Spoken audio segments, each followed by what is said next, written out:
Assalamualaikum warahmatullahi wabarakatuh. Salam sejahtera bagi kita semua. Kami dari kelompok 16 akan mempresentasikan materi yang telah kami rangkum dari beberapa sumber mengenai marketing 4.0 in banking.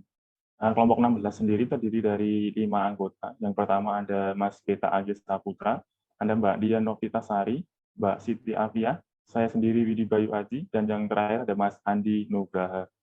Yang pertama ada introduction mengenai pengenalan. Di era perkembangan zaman yang semakin maju seperti saat ini, hampir semua aspek tidak dapat terlepas dari digitalisasi, termasuk pada sektor perbankan. Nah, selain itu, pertumbuhan teknologi informasi yang begitu cepat dan terus berkembang membuat para nasabah bank untuk lebih terkoneksi dengan akun atau rekening yang mereka miliki menggunakan mobile atau internet banking. Kemudian juga begitu juga dengan semakin pesatnya perkembangan e-commerce, kemudian ada online shopping, serta koneksi jaringan internet yang semakin cepat juga, serta sektor finansial dan perbankan yang terus berkembang pula, para nasabah mulai beralih ke penggunaan online banking, baik via mobile maupun internet banking untuk mengakses akun mereka. Oleh karena itu juga bagaimana pelayanan bank terkait dengan mobile banking ini dapat menciptakan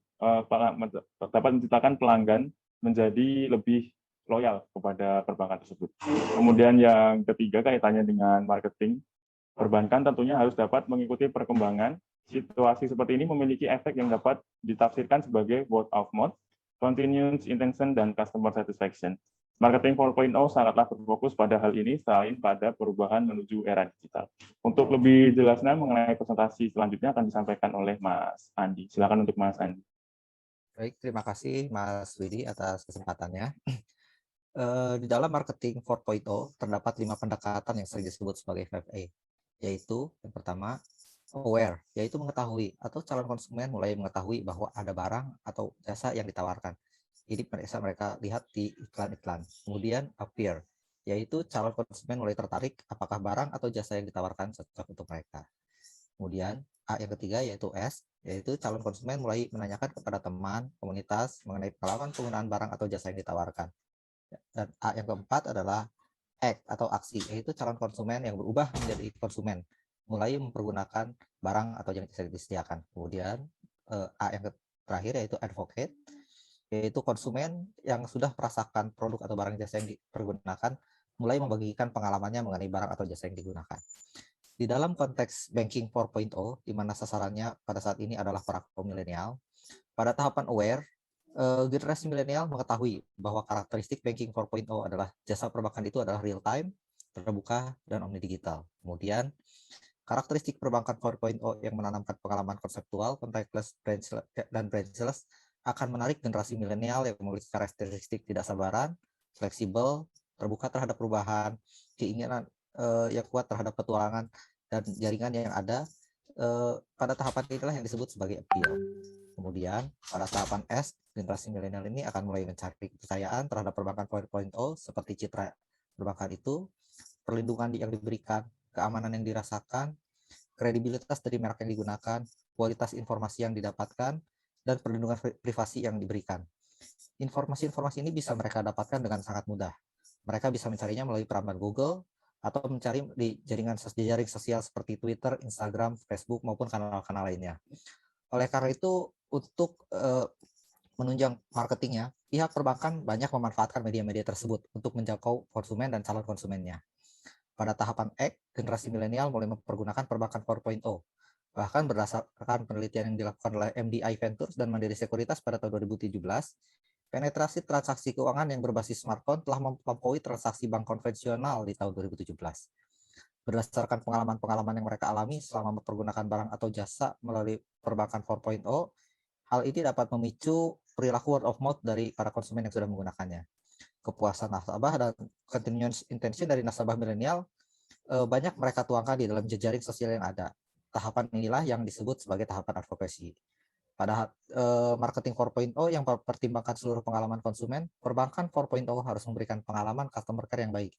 Apa keunikannya dan bagaimana pengalaman yang diberikan pada saat melakukan transaksi online maupun offline. Hal ini akan membawa nasabah kepada brand experience yang baik. Untuk contoh kasusnya akan disampaikan oleh Mas Beta. Silahkan Mas Beta. Ya, baik. kalau kita berbicara mengenai marketing 4.0, kita tidak bisa lepas dari namanya brand identity sampai dengan brand interaction. Jadi untuk case ini kita mengambil real case dari Bank BRI. Jadi yang pertama kali adalah kita berbicara mengenai brand identity. Jadi brand identity ini adalah posisi yang ingin dicapai oleh pemilik brand tersebut. Dalam hal ini Bank BRI. Jadi kalau kita jabarkan, jadi selama 120 tahun ini Bank BRI ini secara terus-menerus ini melayani banyak kebutuhan customer ya. Jadi mulai fokusnya pada mikro, small, dan medium business segment. Itu secara positioning business segmentnya. Lalu untuk coveragenya, Bank BRI merupakan bank yang terbesar dan terluas jaringannya di seluruh Indonesia. Jadi brand identity ini akan mengarah ke A yang pertama dijelaskan oleh Mas Andi tadi, yaitu terkait dengan aware. Jadi kita tahu posisi dari atau identitas dari brand yang akan kita gunakan. Tahap kedua adalah terkait dengan brand image. Brand image ini adalah persepsi customer terhadap brand tersebut. Jadi terhadap Bank BRI, image-nya apa saja? Yang pertama adalah Bank BRI ini asetnya termaintain dengan baik. Karena apa? Karena didukung juga oleh kapitalnya sangat kuat di situ. Lalu juga Bank BRI memberikan high return ke shareholders-nya. Jadi sehingga sangat menguntungkan bagi shareholder-nya. Lalu dari sisi manajemennya juga profesional dan berpengalaman. Lalu dari human resource-nya juga sangat kompeten. Lalu layanannya juga lengkap dan bermacam-macam sehingga bisa menjangkau banyak segmen tadi. Jadi image ini ada kaitannya juga dengan appeal. Jadi karena kita tahu image-nya seperti apa, jadi kita mulai suka akan brand tersebut. Tahap berikutnya adalah terkait dengan brand integrity. Brand integrity ini utamanya kaitannya dengan kredibilitas dari brand tersebut ya. Jadi kalau di Bank BRI ini mereka menerapkan good corporate governance dan risk management. Jadi ini yang ingin dibangun oleh Bank BRI sehingga menjawab dari A yang ketiga yang sebelumnya dijelaskan, yaitu terkait dengan AS. Jadi meyakinkan customer bahwa Bank BRI memiliki proses yang bagus di dalamnya. Yang berikutnya adalah terkait dengan brand interaction. Interaction ini adalah kaitannya antara si brand berkomunikasi atau berinteraksi dengan customer-nya. Untuk Bank BRI sendiri ada 3 metode. Yang pertama konvensional, lalu ada moving outlet atau outlet yang bergerak, dan e-banking. Nah, kalau yang konvensional ini ya seperti kita tahu ada kantor cabang, ada bisnis unit di kantor-kantornya tertentu. Lalu untuk moving outlet di Bank BRI ada namanya IBAS, lalu ada teras keliling, ada juga teras BRI kapal untuk menjangkau pulau-pulau yang jauh dari main line-nya. Lalu ada e-banking development, mulai dari ATM sampai yang sekarang sering itu adalah terkait dengan internet banking services. Di dalamnya memang ada banyak, mulai SMS banking, phone banking, dan CDM dan EDC dan lain sebagainya. Nah, interaction ini akan membawa customer itu ke tahap yang namanya A yang keempat, yaitu ACT. Jadi dengan adanya ACT ini, customer akan merasakan namanya Bank 4.0 experiential. Nah, untuk selanjutnya akan dijelaskan oleh Mbak Dian. Mbak Dian, silakan. Baik, terima kasih Mas Wita. Untuk selanjutnya kami akan menjelaskan terkait boom atau word of mouth, atau dalam bahasa Indonesia sehari-hari biasa dikenal dari mulut ke mulut. Melihat keterkaitannya dengan 5A customer path, boom menggambarkan sebagai tahapan terakhir yaitu advocate atau anjuran atau bisa disebut rekomendasi. Boom atau word of mouth adalah komunikasi informal orang ke orang antara komunikator non-komersil dan reseptor tentang merek, produk, organisasi, atau jasa. Perilaku boom umumnya menceritakan sesuatu yang positif, merekomendasikan dan memastikan orang lain bahwa Anda berbisnis atau dalam hal ini menggunakan produk atau jasa dari EGZ. Adapun indikator-indikator dari variabel warm behavior meliputi yang pertama yaitu menyebutkan kepada orang lain bahwa Anda berbisnis dengan bank. Kemudian memastikan yang lain tahu bahwa Anda berbisnis dengan bank. Kemudian yang ketiga, membela dari komentar buruk dengan sangat mendukung pilihan mereka. Kemudian yang keempat, membicarakan hal positif tentang bank kepada orang lain. Kemudian mereka merekomendasikan bank kepada kenalan. Dan yang terakhir adalah memberikan NPS yang tinggi. Next, Mas. Kemudian untuk selanjutnya terkait customer satisfaction dan continuous intention. Untuk customer satisfaction atau kepuasan pelanggan adalah Perbedaan antara harapan individu sebelum mengkonsumsi atau memakai suatu produk atau jasa dengan pengalaman aktual yang didapat setelah konsumsi atau pemakaian. Evaluasi keseluruhan berdasarkan total pembelian dan pengalaman pemakaian produk atau kinerja layanan dibandingkan dengan harapan pembelian ulang di lain waktu untuk membuat pelanggan senang. Kemudian selanjutnya, continuous intention adalah minat untuk terus berpartisipasi atau mengambil bagian dalam suatu sistem tertentu. Secara umum, continuous intention mencerminkan perilaku pasca adopsi dan niat untuk terus menggunakan sistem informasi. Pengukuran continuous intention berfokus pada riwayat pembelian pelanggan, dan continuous intention diukur dengan perilaku pembelian berulang pelanggan terhadap suatu produk atau layanan. Untuk indikator-indikator atas variabel customer satisfaction dan continuous intention adalah sebagai berikut. Untuk customer satisfaction, yaitu perasaan terpenuhi, keluhan sedikit, dan kepuasan keseluruhan dengan produk dan layanan. Kemudian untuk continuous intention, yaitu ada 3 juga. Yang pertama yaitu perlindungan berulang dari bank dalam jangka waktu yang lama, kemudian pembelian berulang atas produk atau jasa, kemudian mempertimbangkan bank sebagai pilihan pertama untuk membeli layanan atau jasa.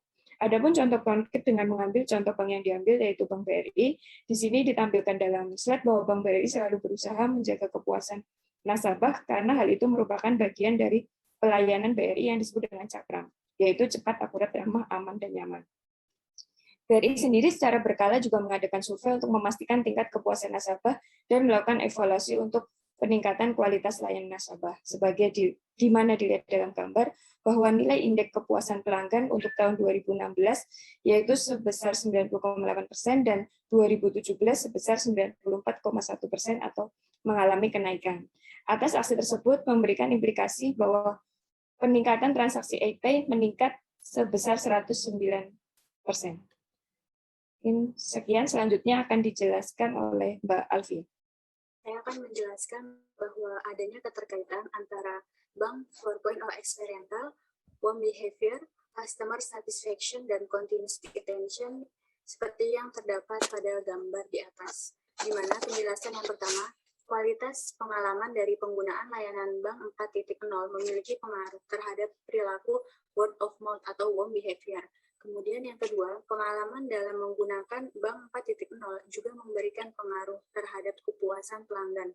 Yang ketiga, kepuasan pelanggan dapat memberikan pengaruh atas warm behavior dalam penggunaan Bank 4.0.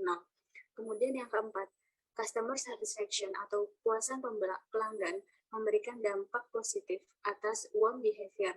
Dan yang kelima, kualitas pengalaman dalam penggunaan layanan Bank 4.0 juga memiliki pengaruh terhadap keberlanjutan setelah pemakaian awal dari layanan tersebut. Kesimpulan yang bisa kita ambil yaitu berdasarkan indikator penyesuaian variabel Bank 4.0 dapat disimpulkan bahwa pengalaman setelah menggunakan Bank 4.0 dapat memicu perilaku warm behavior, kepuasan nasabah, dan keberlanjutan dalam penggunaan layanan. Kualitas pengalaman yang baik saat pelanggan menggunakan Bank 4.0 dapat memicu mereka kembali untuk menggunakan layanan tersebut, memberikan kepuasan dan memberikan pilihan untuk terus menggunakan layanan Bank 4.0 dan menjadikan Bank 4.0 sebagai pilihan utama dalam transaksi keuangan. Untuk yang selanjutnya, kami akan menjelaskan mengenai lesson learned yang kami ambil dari paparan yang telah disampaikan dari awal tadi. Di mana yang pertama, dalam marketing 4.0 yang menjadikan pertimbangan dalam pengalaman konsumen, bank harus memberikan layanan pelanggan yang baik itu pelayanan dalam hal online dan offline yang unik dan baik, karena hal itu akan menjadikan pengalaman brand yang baik bagi pelanggan. Kemudian yang kedua, adanya keterkaitan antara customer experience dan marketing. Ketika customer atau pelanggan memiliki pengalaman yang baik atas kualitas dari bank yang mereka gunakan, mereka akan menjadikan brand ambassador atas produk tersebut yang telah mereka gunakan. Kemudian yang ketiga, adanya kepuasan pelanggan adalah sebuah strategi marketing di era marketing 4.0 saat ini.